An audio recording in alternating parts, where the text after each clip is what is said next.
Les démarches d'immigration sont totalement gratuites, mais il y a des frais à payer. Je recommence ma phrase. Les démarches sont totalement gratuites, mais il y a des frais à payer. Dans cette vidéo, je vais te partager selon le type de visa que tu veux, selon le programme que tu as choisi, quels sont les frais que tu vas payer. Regarde-moi bien dans les yeux. Si tu cherches le travail au Canada, tu veux faire la résidence permanente, tu vas aller faire les études. Les démarches sont gratuites. Par exemple, faire le CV, c'est gratuit. Faire la lettre de motivation, c'est gratuit. Ouvrir son profil en ligne, c'est gratuit. Toutes les démarches sont gratuites. Quand je dis gratuit, là, c'est ça. Mais il y a des frais à payer. Tu dois payer les frais sur le site du gouvernement. Parce que ceux qui vont traiter ta demande sont des êtres humains. Ils doivent être payés. Tu es déjà parti demander un visa à l'ambassade et tu n'as rien payé. Dites-moi, je vais prendre un exemple parce que quand M. Lutte parle de gratuit, beaucoup de gens confondent gratuit. Quand tu veux faire ton visa, quand tu fais les démarches, c'est gratuit. Quand tu prépares ton passeport, tu prépares les documents, tu vas voir ton banquier pour les papiers de la banque, tu prends les papiers du travail. C'est ça les démarches, gratuitement. Quand tu vas voir l'agent à l'ambassade, c'est gratuit. Mais quand tu arrives à l'ambassade, tu dois payer les frais. C'est de ces frais-là que je parle. Et beaucoup de gens ignorent les frais. Mais bon,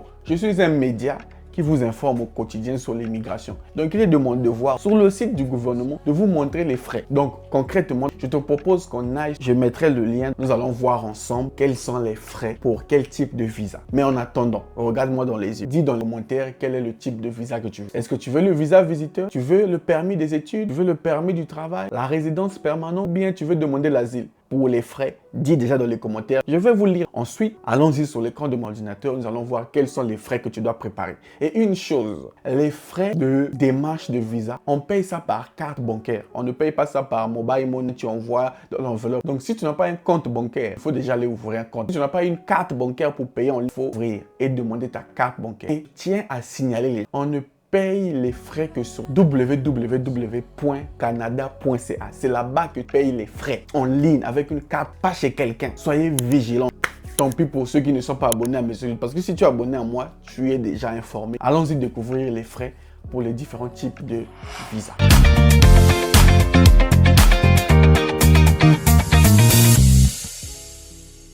Salut à toi et bienvenue sur Réussir. Moi, c'est Luc Nzengi, entrepreneur investisseur ici au Canada. Donc, si le sujet d'intérêt, tu n'as qu'une seule chose, abonne-toi. Ça va t'aider à avancer dans ton projet au Canada. Si tu es nouveau sur ma chaîne, j'ai 4 livres qui ont été écrits par le gouvernement du Canada. Le premier livre s'appelle Découvrir le Canada. Le deuxième livre s'appelle Regard sur le Canada. Le troisième livre, Travailleurs étrangers temporaires. Et le dernier livre, Bienvenue au Canada. Ces livres vont t'aider. Si tu arrives à les lire, les 4, tu vas avancer et tu viendras me remercier. Je te l'offre gratuitement parce que tu t'es abonné. Mon WhatsApp s'affiche 0033 7 66 01 14 05. Tu dis, Monsieur Luc, je veux les 4 livres. Je vais t'envoyer 4. Maintenant, allons découvrir les frais de visa selon le visa que tu veux.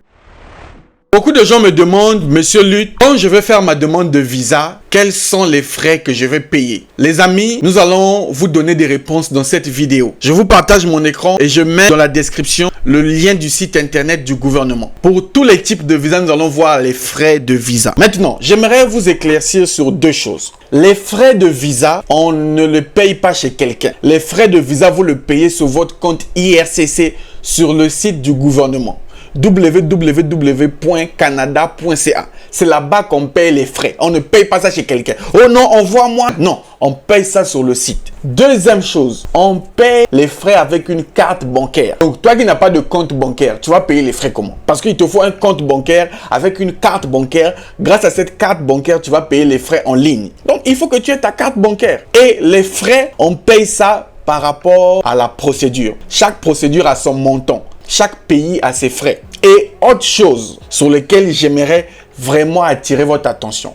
Les frais de visa, on ne paye pas ça au début. Les frais, on paye ça à la fin, la dernière étape. Au moment où vous avez rassemblé tous les documents, vous avez créé votre compte IRCC, vous avez soumis les documents. À la fin, on vous demande de payer les frais de visa. Vous allez payer en ligne. Donc, soyez intelligents les amis. Je suis un média, je suis votre frère, je suis honnête, j'essaie de vous informer au maximum. Parce que dans ce monde là où il y a trop d'arnaqueurs, il faut quand même qu'il y ait des gens sérieux comme la salle de presse Monsieur Lee. Donc, voilà. Maintenant, nous allons découvrir les frais. Vous le savez toujours, ma signature. Je suis sur le site du gouvernement. Liste des frais. Vous devez payer les frais pour la plupart des demandes. Vous trouverez des renseignements à ce sujet dans les guides de présentation des demandes. Pour les résidences temporaires, J'avais expliqué ça dans des vidéos précédentes. La résidence temporaire et la résidence permanente. La résidence temporaire, tu viens au Canada pour une période limitée. Dans la résidence temporaire, on retrouve les visas visiteurs, le visa des études et le permis de travail.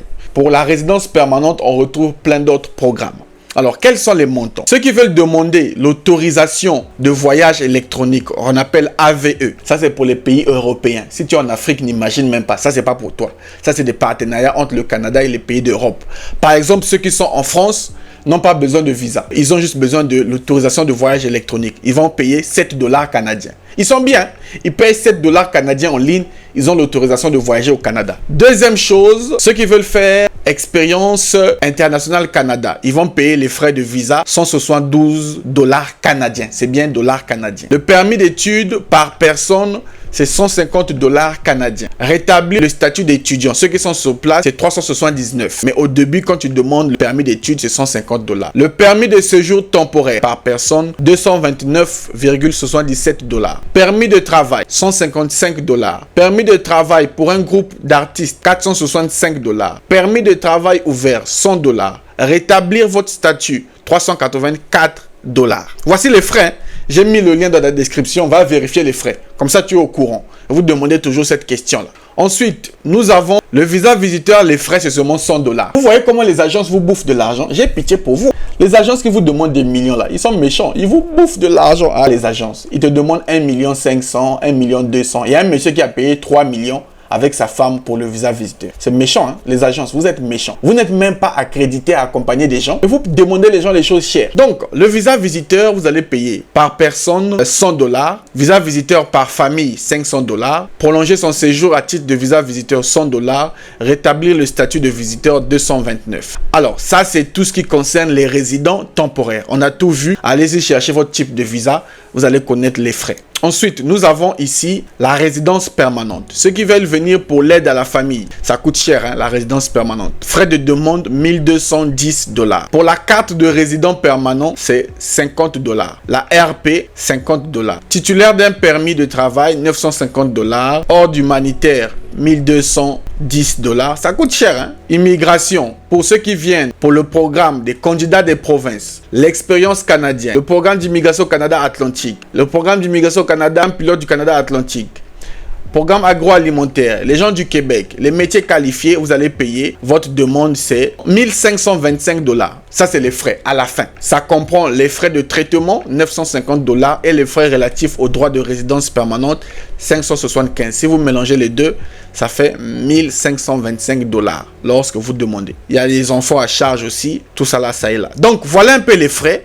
Je répète, les frais, vous ne les payez pas au début. Ne donnez pas des excuses. Oh, monsieur, ça coûte cher, 1525 $. Ça, c'est à la fin. Tu as déjà tous tes documents. Tu as déjà reçu l'invitation de la part du gouvernement. Il te suffit juste maintenant d'aller demander la carte de résident. C'est là que tu payeras les frais à la fin pour qu'on traite ta demande et on te donne la résidence permanente. J'espère que vous avez appris quelque chose. J'espère que tu connais maintenant les frais. Prends le lien, va vérifier les frais. Ça va te permettre d'épargner de l'argent. Moi, ici, je vous parle de l'immigration gratuite. Ce sont les démarches qui sont gratuites. Pour faire les démarches d'immigration, c'est gratuit. Mais tu vas payer les frais de visa. Ce ne sont pas les machines qui travaillent, ce sont des humains. Donc, tu dois payer les frais. Mais dans les démarches, c'est tout à fait gratuit. Donc, je vous donne rendez-vous au prochain numéro. Salut!